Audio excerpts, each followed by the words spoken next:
ബഹുമാന്യരായ സഹോദരങ്ങളെ, സഹോദരിമാരെ, ഒരു കാര്യം പ്രത്യേകമായിട്ട് ഉണർത്താനുണ്ട്. നമുക്കെല്ലാം അറിയാവുന്നത് പോലെ ആറ്റുകാൽ പൊങ്കാലയാണ് ഏതാനും ദിവസങ്ങൾക്കകം വരുന്നത്.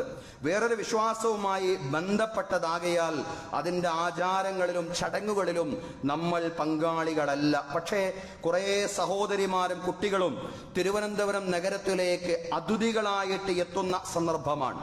അവരുടെ ഏറ്റവും നല്ല ആതിഥേയരായിട്ട് മാറാൻ നമുക്ക് സാധ്യമാവണം. റമദാനിലാണ് ഈ വർഷം യാദർശികമായിട്ട്, കഴിഞ്ഞ വർഷവും അങ്ങനെയായിരുന്നു ഈ പൊങ്കാല ഉണ്ടാവുന്നത്. ഏതായാലും റമദാനിൻ്റെതായ ഏറ്റവും നല്ല സന്തോഷത്തിന്റെ, സാഹോദര്യത്തിന്റെ, സ്നേഹത്തിന്റെ അനുഭവങ്ങൾ അവർക്ക് സമ്മാനിക്കുവാൻ, നമ്മുടെ സഹോദരിമാർക്കും അതുപോലെ തന്നെ അവരുടെ കുട്ടികൾക്കും സമ്മാനിക്കുവാൻ നമുക്ക് സാധ്യമാവണം. കുടിവെള്ളവും റമദാൻ വിഭവങ്ങളുമെല്ലാം അവർക്ക് നാം സമ്മാനിക്കണം. അവർക്ക് വിശ്രമിക്കാൻ സൗകര്യം ചെയ്തു കൊടുക്കണം. നമ്മുടെ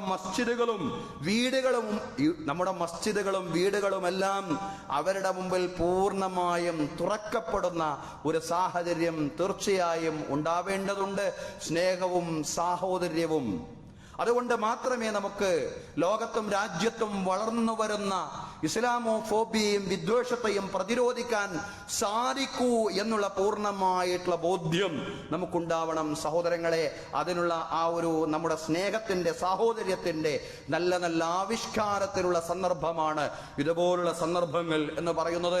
അല്ലാഹു തആല അള്ളാഹുവിന്റെ പ്രീതി ഉദ്ദേശിച്ചുകൊണ്ട് ജാതിമത വ്യത്യാസങ്ങളില്ലാതെ എല്ലാവർക്കിടയിലും സ്നേഹവും സാഹോദര്യവും ശക്തിപ്പെടുത്താൻ വേണ്ടി നാം നടത്തുന്ന എല്ലാ ശ്രമങ്ങളെയും പടച്ചതമ്പുരാൻ നമ്മിൽ നിന്ന് സ്വീകരിക്കുമാറാവട്ടെ.